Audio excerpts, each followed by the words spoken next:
بسم اللہ الرحمن الرحیم۔ سورۃ بقرہ آیت 134۔ اس آیت میں امت محمدیہ کی ایک بہت بڑی غلطی کو ایڈریس کیا جا رہا ہے، غلط فہمی کو بیسکلی بنی اسرائیل کی نسبت سے بتایا جا رہا ہے کہ عام طور پر یہ سمجھا جاتا ہے کہ میں بہت نیک خاندان سے ہوں، اور یا پھر ہم کہتے ہیں کہ میں سید ہوں، اور یہ شرف، عزت، مقام، اعزاز اور یہ نسبت اتنی پیاری ہے اور اتنی نیک ہے، تو میرا انجام بھی شاید اسی طرح ہی ہوگا۔ اسی کو بات کیا جا رہی ہے۔ فرمایا تلک امۃ قد خلت لہا ما کسبت۔ وہ ایک گروپ تھا، وہ کچھ لوگ تھے، ایک امت تھی، وہ اپنی کوشش کر کے چلے گئے۔ لہا ما کسبت، ان کے لیے وہ ہے جو انہوں نے کمایا۔ They get what they earn and ولکم ما کسبتم، فار یو، آپ کے لیے کیا ہے، you are going to earn, جو آپ کماؤ گے، تو وہ جو تم کوشش کرو گے وہ تمہارے لیے ہے۔ ولا تسألون عما كانوا يعملون، you are not asking about their doings, ان کے کاموں کے بارے میں، ان کے عمل کے بارے میں آپ سے حساب نہیں ہوگا۔ تو نگیٹ کیا جا رہا ہے کہ کسی کا عمل ہمارے عمل کو پورا نہیں کر سکتا، اور صرف نسبت کافی نہیں ہوتی اچھے انجام کے لیے۔ رسول کریم صلی اللہ علیہ وسلم نے فرمایا تھا، اے میری بیٹی فاطمہ، دنیا کے مال سے جتنا چاہے لے لے، لیکن اگر تو آخرت میں پکڑی گئی تو میں تیرے کسی کام نہیں آؤں گا۔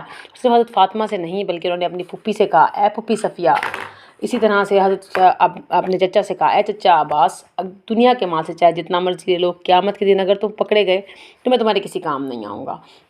اور صحیح حدیث میں ہے کہ قیامت والے دن جس کا عمل اس کو پیچھے کر دے، اس کا نسب اس کو آگے نہیں کر سکتا۔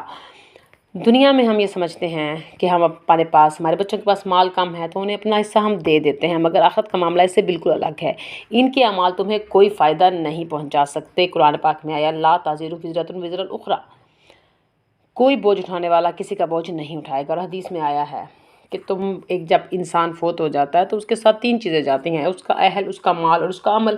اس کا اہل یعنی کہ خاندان اور اس کا مال واپس آ جاتا ہے، اور جو رہنے والا ہوتا ہے وہ صرف عمل ہوتا ہے۔ جو یہ ڈسیپشن، یہ دھوکہ ہے کہ میرے نسبت کی وجہ سے مجھے مل جائے گی، رتبہ مل جائے گا، تو ایسا نہیں ہے۔ اور ایک اور جو غلط فہمی ہے کہ میرے بچے میرے صدقہ جاریہ بنیں گے، تو یہ کس صورت میں بنے گے؟ اس صورت میں جب ہم نے بچوں کے اوپر محنت کی ہوگی، ان کی تربیہ پر، ان کی ہدایت پر پیسہ، مال، ٹائم اور دعا خرچ کی ہوگی، تو ممکن ہے کہ وہ بچے ہمارے لیے صدقہ جاریہ بنے۔ لیکن اگر کسی اور سورس سے، اپنی محنت سے ان کو ہدایہ مل گئی تو دے کیپ دیر ہدایہ، تو وہ ہدایہ اپنے لیے رکھیں گے، وہ آپ کے لیے کام نہیں آئے گی۔ کیونکہ قرآن پاک میں آیا ہے، لیس للانسان الا ما سعی، انسان کے لیے صرف وہی ہے جس کے لیے وہ کوشش کرتا ہے۔ تو بیسکلی اس آیت کا جو لیسن ہمیں ملتا ہے، you have to do work, آپ کو کوشش کرنی ہے، محنت کرنی ہے، کچھ کر لو۔ ولا تسألون عما كانوا يعملون، اور اگر باپ غلطی پر تھا تو بچوں سے نہیں پوچھا جائے گا کہ اس کے باپ جو غلط کام کیوں کرتا تھا، یا کرتا تھا یا نہیں کرتا تھا، تو اس کے باپ سے بھی اس کے بارے میں سوال نہیں ہوگا، نہ ہی بچوں سے اس کے باپ کے بارے میں سوال ہوگا۔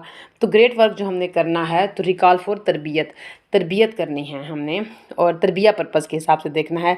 اور پراؤڈ کافی نہیں ہوتا، پراؤڈ ٹو بی بنی اسرائیل، پراؤڈ ٹو بی سیدن، پراؤڈ ٹو بی محمدین، امت محمدیہ، یہ امت مسلمہ ہونا کافی نہیں ہوتا۔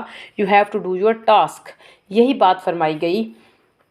You keep talking about the peoples doing in the past, یعنی کہ آپ بات کرتے ہو پاسٹ میں، اسٹوریز آف دا پروفیٹس اور اسٹوریز آف دا صحابہ، ان کے مورلس کو دیکھتے ہو، ان سے موٹیویٹ ہونے کے بعد اگر آپ کام نہیں کرتے تو اس پہ صرف خوش ہونا اور اپنی جد امجد ہونا کافی نہیں ہوتا۔